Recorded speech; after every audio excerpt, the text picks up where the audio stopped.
The ground trembled like a living heartbeat beneath the city, and every window vibrated under the force of a monstrous roar.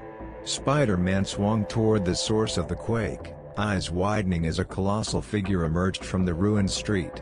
Titanus, a 50-foot genetically engineered giant, towered above skyscrapers, each slow step crumbling asphalt. Panic ruled the city as screams filled the air. Spider-Man realized immediately that this battle was unlike any he had faced before. If you want to witness every thrilling moment of this epic battle, make sure to subscribe and hit the notification bell so you never miss a Spider-Man adventure. Spider-Man landed on a rooftop to observe Titanus's movement. The creature's skin resembled hardened stone, layered and cracked, pulsing with eerie green veins that flickered like unstable electricity. Every slow step crushed cars and street signs beneath its enormous weight.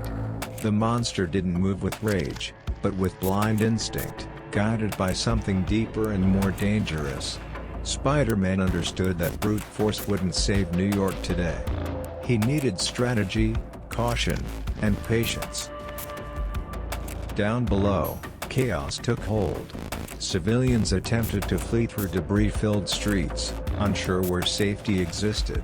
Sirens wailed without pause, mixing with cries of fear.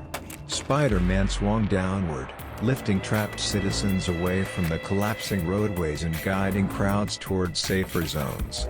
Though he protected them as fast as possible, his focus never left Titanus. The giant was moving toward densely populated districts. Every second lost increased the danger.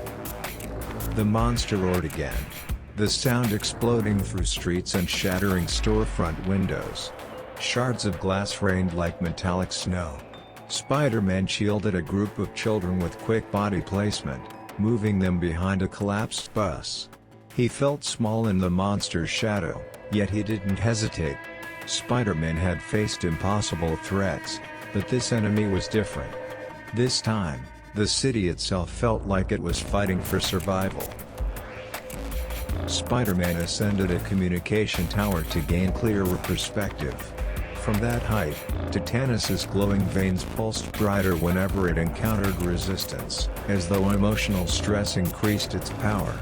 It wasn't just physically dangerous, it was volatile and reactive.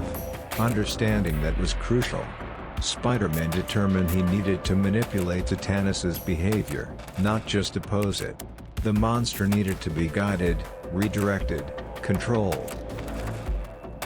But Titanus turned toward Midtown, where evacuation was far from complete. Tens of thousands were at risk. Spider-Man launched into rapid web swinging, pushing his speed to its limit. Wind tore past him, sirens and distant explosions echoing below. He understood the scale of the stakes. One misjudgment here meant disaster on a level New York had never experienced. Spider-Man dropped onto Titanus's shoulder, gripping tightly as the monster thrashed.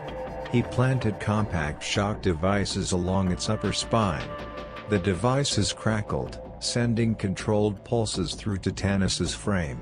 The creature slowed, slightly, but noticeably. It wasn't enough to stop it, but it proved something critical: Titanus could be influenced.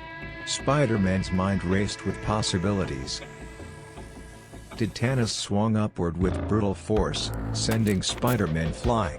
He crashed against a building but recovered mid-air, using a web line to swing back into motion.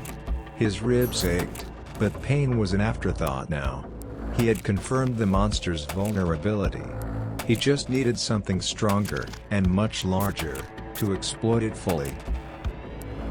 Times Square came to Spider-Man's mind. The massive screens, amplified speakers, and overwhelming lighting system could create sensory overload strong enough to stun even a giant. If Titanus could be lured there, the city itself could become Spider-Man's weapon. But a miscalculation could result in catastrophic destruction. The balance between risk and necessity tightened. Spider-Man contacted emergency services, directing them to evacuate Times Square and open underground shelters. Crews moved with urgency, clearing civilians from surrounding blocks. Spider-Man positioned himself atop a tall electronic billboard. The city was eerily silent now, as if waiting to see whether it would fall or endure.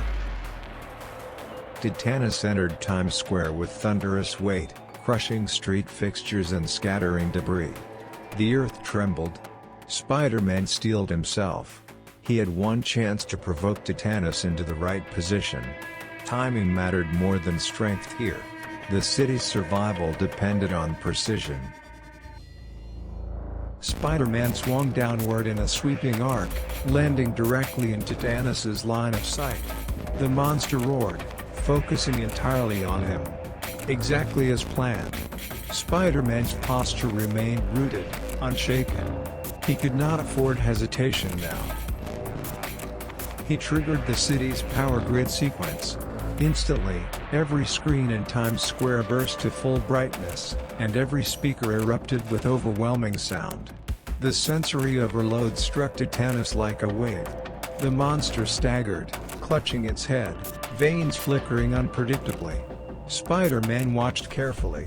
The trap was working. But the plan required more.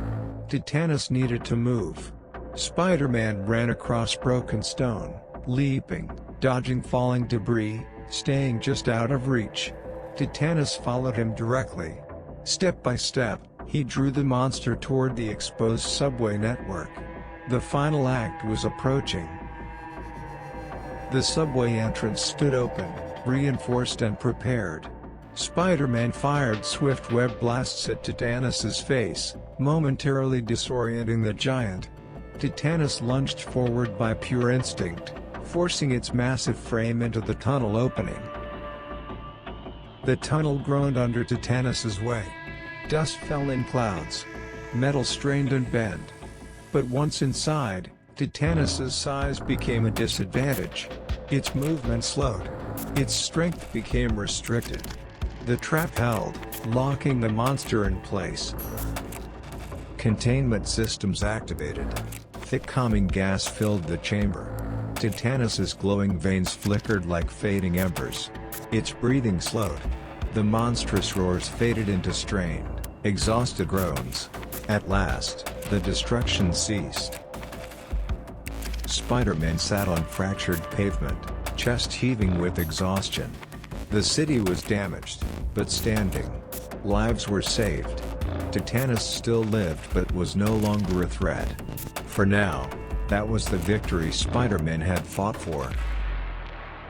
Yet questions remained. Titanus had come from Oscorp labs. But who designed such a creature? And who allowed it to escape?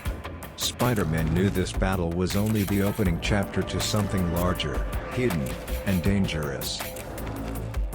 As Spider-Man swung into the night sky, a lone figure watched from a distant rooftop. Their presence was silent, calculated, unseen by others. Titanus was not the final challenge. It was only the beginning of a much greater threat. Thank you for watching. See you in the next chapter.